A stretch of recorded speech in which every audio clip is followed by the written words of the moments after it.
وعلى آله وصحبه أجمعين أما بالله من الشيطان الرجيم بسم الله الرحمن الرحيم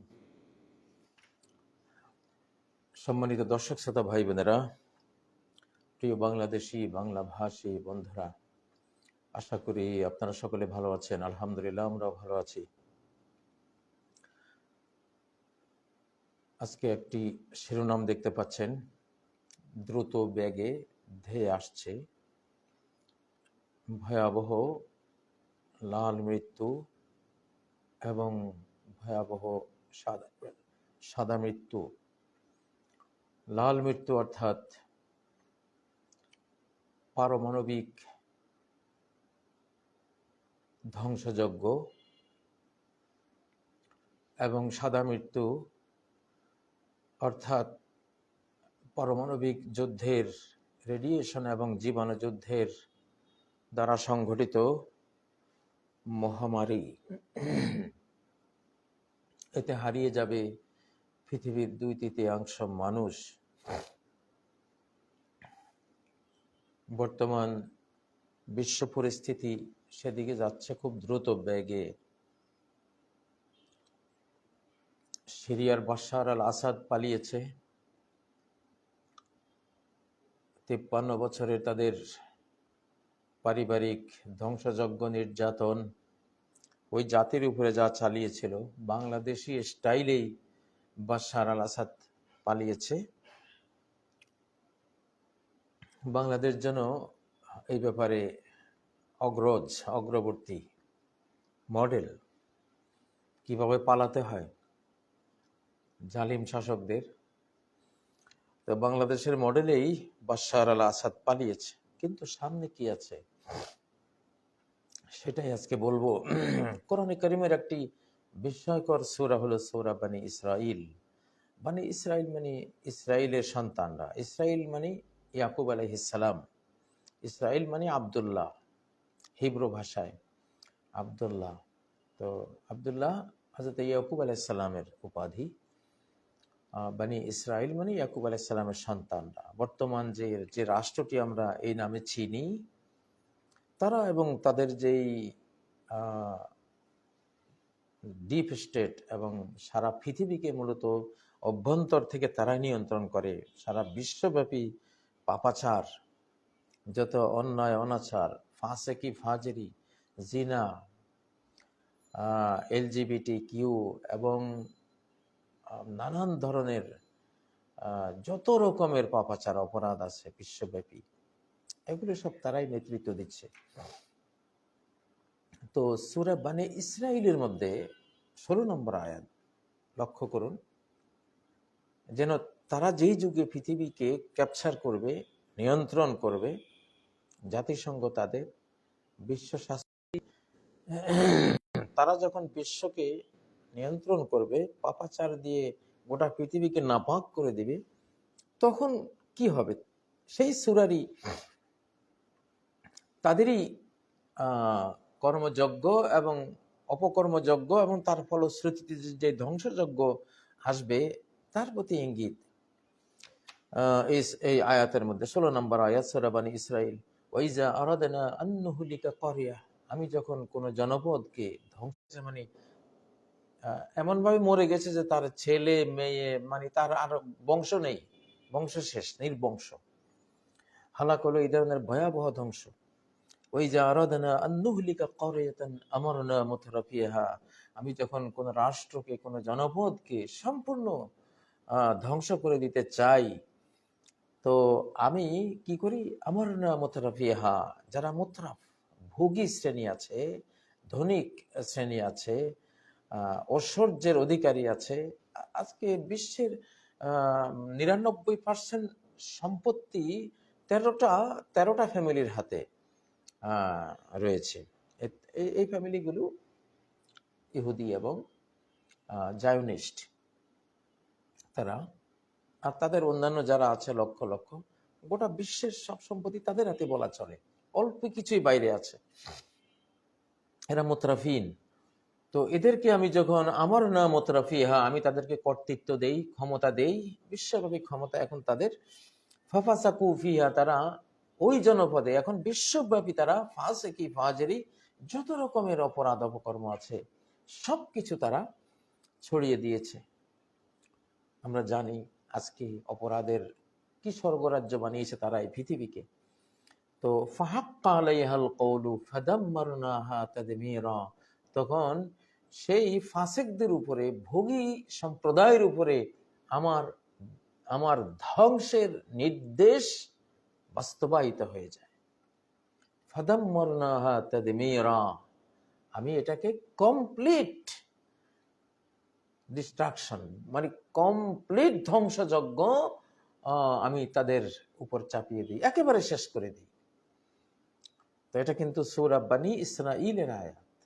মানে এই সম্প্রদায়টি যখন পৃথিবীকে পাপাচার দিয়ে নাপাক করে দেবে তখন এমন একটা ধ্বংসযজ্ঞ পৃথিবীর উপর আসবে।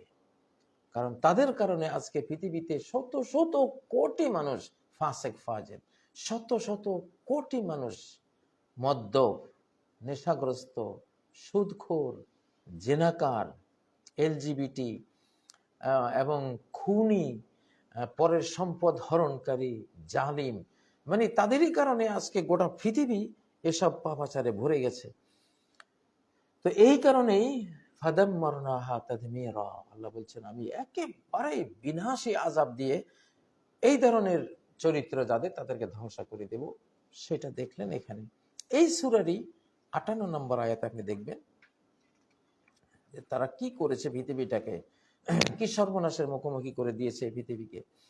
আল্লাহ কি বলছেন, ওয়া ইম মিন ক্বরিয়াতিন ইল্লা নাহনু মুহলিকুহা ক্বাবলা ইয়াউমিল কিয়ামা, পৃথিবীর মধ্যে যত রাষ্ট্র আছে এমন একটা রাষ্ট্র থাকবে না এমন কিয়ামতের আগে, ক্বাবলা ইয়াউমিল কিয়ামা, মহাপ্রলয়ের আগে, মানে এই টাইমটাই আমাদের মহাপ্রলয় আসার আগে এমন একটা যুগ আসবে যে ওই যুগে এমন কোন জনপদ, দেশ, রাষ্ট্র আমি অবশিষ্ট রাখবো না যাকে আমি হয় একেবারে ধ্বংস করে দেব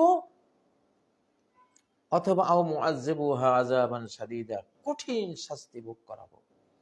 যারা ধ্বংস হওয়ার তাদেরকে সম্পূর্ণ ধ্বংস করে দেব, আর যাদের পাপাচার অত ভয়াবহ নয় তাদেরকেও কঠিন শাস্তি আমি আস্বাদন করাবো। এই সূরারই আয়াত, এই সূরারই এই বনী ইসরাইল সূরার সর্বশেষ 104 নম্বর আয়াতটি নিয়ে আসছি। ফাইজা জাআ ওয়াদুল আখিরাতি জিনা বিকুম লাফিফা, যখন এই বনী ইসরাইলকে সর্বশেষ শাস্তি দেওয়ার দিনক্ষণ ঘনিয়ে আসবে, জিনা বিকুম লাফিফা, আমি তোমাদেরকে সংঘবদ্ধ করে নিয়ে আসবো। লাফিফ বলা হয় বিভিন্ন গোত্রের মানুষ এক জায়গায় একসাথ হওয়া। বর্তমান যে রাষ্ট্রটি আছে বনী ইসরাইল, তাদের এটা মানে আমেরিকা থেকে, ইউরোপ থেকে, অস্ট্রেলিয়া থেকে, রাশিয়া থেকে, মানে চতুর্দিক থেকে এসে ওখানে জড়ো হয়েছে। এটা হলো লাফিফ, সেটা হয়েছে। তো এটা ধ্বংসযজ্ঞের আগে এমনটা হবে। তো প্রিয় বন্ধুরা, আসলে তারা পাপাচার পৃথিবীকে আবিষ্কার করে দেখিয়েছে, আর আমরাও কোটি কোটি শত কোটি সংখ্যায় সেই পাপাচারে আমরা ঝাঁপিয়ে পড়েছি। আজকে সুদ গোটা পৃথিবীকে ছেয়ে ফেলেছে, জিনা গোটা পৃথিবীকে ছেয়ে ফেলেছে, আজকে এলজিবিটি, আজকে যে এগুলো মানে কম এলুতের অভিশপ্ত যেই কর্ম, এই কর্ম গোটা পৃথিবীকে এখন ঢেকে ফেলেছে। এবং অন্যায়, অনাচার, জুলুম, খুন এগুলো গোটা বিশ্বে ছড়িয়ে গেছে। সৃষ্টিকর্তার থেকে মানুষকে দূরে সরিয়ে দেওয়ার নতুন নিউ ওয়ার্ল্ড অর্ডার, বিশ্ব ব্যবস্থা, এবং সর্বক্ষেত্রে কর্পোরেট এবং মাফিয়ারা মানে এক অপরাধের মহারাজ্যে পরিণত করেছে এই পৃথিবীকে। তো অতএব এখন ধ্বংসযজ্ঞের জন্য আমাদের খুব অল্প সময় আমরা পাবো, এর সাজা আমাদের উপরে আসতেছে। সেটাই আজকে আমি বলেছি, লাল মৃত্যু এবং সাদা মৃত্যু। এটি হযরত আলী রাদিয়াল্লাহু তাআলা আনহুর একটি হাদিস। হাদিসটি হলো বাইনা ইয়াদাইল কাইমি মাউতুন আহমারু ওয়া মাউতুন আবিয়াদু, ইমাম মাহদী আসার আগে একটি লোহিত বর্ণের মৃত্যু, লাল মৃত্যু, অগ্নিগর্ভ মৃত্যু, মানে আগুন জনিত কারণে, অগ্নিদগ্ধ হওয়ার কারণে একটা মহামৃত্যু ছেয়ে যাবে। এটা পারমাণবিক যুদ্ধ, অ্যাটমিক যুদ্ধ, যেটা এখন বিশেষজ্ঞরা বলতে শুরু করেছেন যে 2025-এ কি হয়। 24-এর কথা আমরা আগে বলেছি, 24-এ যা হবার সেটা তো হয়ে গেল, এখন 25-এর প্রতীক্ষা আছি। 25 আরো ভয়াবহ ধ্বংসযজ্ঞ নিয়ে আসতে পারে। 2/3 মানুষ পৃথিবী থেকে হারিয়ে যেতে পারে, আল্লাহু আলাম, আল্লাহর কাছে সবকিছু। কিন্তু এখানে মাউতুন আহমার ও মাউতুন আবিয়াদ, লাল মৃত্যু অর্থাৎ পারমাণবিক ধ্বংসযজ্ঞ, মহামৃত্যু, অমাউতুন আবিয়াদ, পরমাণু যুদ্ধের পরে যে রেডিয়েশন, যে তেজস্ক্রিয়তার কারণে যে ভয়াবহ অবস্থা তৈরি হবে, রোগ ব্যাধি তৈরি হবে, এবং তার পাশাপাশি জীবাণু যুদ্ধের কারণে যা হবে সেটা হলো সাদা মৃত্যু।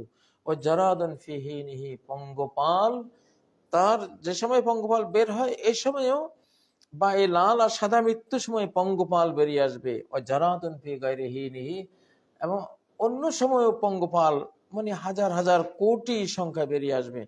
আহমারু কাদ্দামে, এগুলো লাল রক্তের মতো। ফাআম্মাল মাউতুল আহমারু ফাবিস-সাইফ, মউতে আহমার হবে অস্ত্রের দ্বারা, উইপন্স দ্বারা, অর্থাৎ এই যুগের, এখানে তলোয়ারের কথা এসছে, ওই যুগে তো তলোয়ার ছাড়া কিছু বললে মানুষ বুঝতো না, সেই হিসাবে তলোয়ার মানে এখানে অস্ত্র, অস্ত্রের আঘাতে, অর্থাৎ পারমাণবিক অস্ত্রের আঘাতে যারা মারা যাবে তারা হলো লাল মৃত্যুর শিকার হবে। আম্মাল মাউতুল আবিয়াদু ফাবিত-তাউন, আর সাদা মৃত্যু এটা হলো মহামারীর দ্বারা, জীবাণু যুদ্ধ সহ বিভিন্ন কারণে যে মহামারীগুলো ছড়িয়ে পড়বে, ভাইরাস ছড়িয়ে পড়বে, সেই কারণে। এই হাদিসটি মুআজামু আহাদিসিল ইমামিল মাহদী, 3য় খণ্ড, পৃষ্ঠা 20, হাদিস নাম্বার 574। এই বর্ণনা শুনলেন। হযরত আলী থেকে আরেকটি বর্ণনা রয়েছে, নাআম কাতলুন ফাযী, এক মানে ভয়ানক হত্যাকাণ্ড ঘটবে পৃথিবীতে। যে সিরিয়ার ফিতনা থামতে থামতে এরপরে কিন্তু ইমাম মাহাদির পালা। তো ইমাম মাহাদি আসার আগে এমন অবস্থা হবে যে পূর্ব আর পশ্চিম শিবির, অর্থাৎ আমেরিকা, ইউরোপ আর আমাদের এই পৃথিবীর, তো যেটা দেখলে ভয়ে আটকে উঠবে সবাই, এমন মৃত্যু পৃথিবীতে কেউ কখনো দেখেনি। অমাউতুন সারি, খুব দ্রুত মৃত্যু, অকস্মাৎ মৃত্যু। কি দিয়ে এত দ্রুত মৃত্যু হয় শত শত কোটি মানুষের? অবশ্যই পরমাণু, হাইড্রোজেন বোমা, এসব দিয়েই তো। অতউনুন শানি, আর অত্যন্ত ভয়ঙ্কর ধরনের মহামারী আসবে। ওয়ালা ইয়াবকা মিনান নাসি ফি যালিকাল ওয়াক্তি ইল্লা সুলুসুহুম, সেই সময়ে গোটা মানব জাতির অবশিষ্ট থাকবে, তো যুদ্ধ না, এখনকার যুদ্ধ হলো মালহামা। মালহামা মানে শুধু মৃত্যুর মিছিল। এখন আর দেশ জয় করার যুদ্ধ না, এটা হলো শেষ করে দেওয়ার যুদ্ধ, আমাদের পাপের ফসল। সিরিয়ার যে বাশার আসাদ পালিয়েছেন মোটামুটি, এরপরে এখানে আছে হাদিসগুলো, আমি বলবো আপনাদেরকে। ওয়াইনাদি মুনাদিম মিনাস সামা, এক পর্যায়ে আকাশ থেকে একজন আওয়াজদাতা আওয়াজ দিবেন, বিসমি রাজুলিন মিন ওয়ালাদি, আমার এক সন্তানের নামে, অর্থাৎ ইমাম মাহদির নামে। ওয়াতাকসুরুল আয়াত হাত্তা ইয়াতামান্না লাহিয়াউল মাউত, এমন সব একের পর এক নিদর্শন আসতে থাকবে, জীবিতরা মৃত্যু আকাঙ্ক্ষা করবে। মিম্মা ইয়ারাউনা মিনাল আহওয়াল, ভয়ঙ্কর সব বিপর্যয় দেখে দেখে তারা মৃত্যু কামনা করবে। ফামান হালাকাস তারাহা, যে মরে যাবে সে বেঁচে গেল। ওমা ইয়াকুন লাহু ইনদাল্লাহি খায়রুন নাজা, আর আল্লাহর কাছে যার কোনো কল্যাণ আছে, খাইর আছে, ভালো আছে, সে মুক্তি পাবে। সুম্মা ইয়াজহারু রাজুলুন মিন ওয়ালাদি, তারপর ওই যে অবশিষ্ট 1/3 মানুষ, সেখানে প্রকাশ পাবেন আমার এক সন্তান। নবীজি বলছেন আমার এক সন্তান, অর্থাৎ ইমাম মাহদী, ইয়ামলাউল আরদা কিসতান ওয়া আদলান, পৃথিবীকে ন্যায় পরায়ণতা, ইনসাফ দিয়ে পরিপূর্ণ করে দিবেন। কামা মুলিআত যুলমান ওয়া জাওরা, যেমন সেটা জুলুম আর অত্যাচারে ভরপুর ছিল।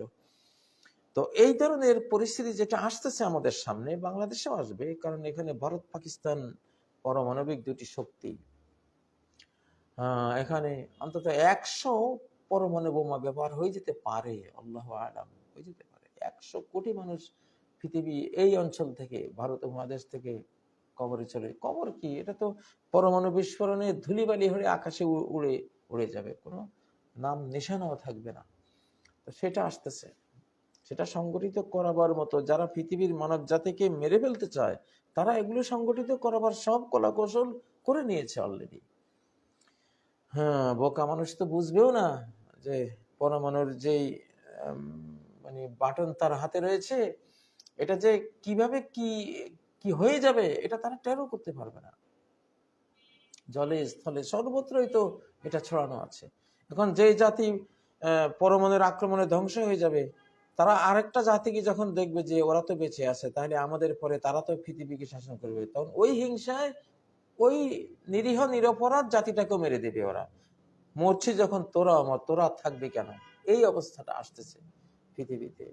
তওবা ইস্তেগফার করে আল্লাহর কাছে ক্ষমা চেয়ে সবার রেডি থাকার সময়। তো আমরা তো সবাই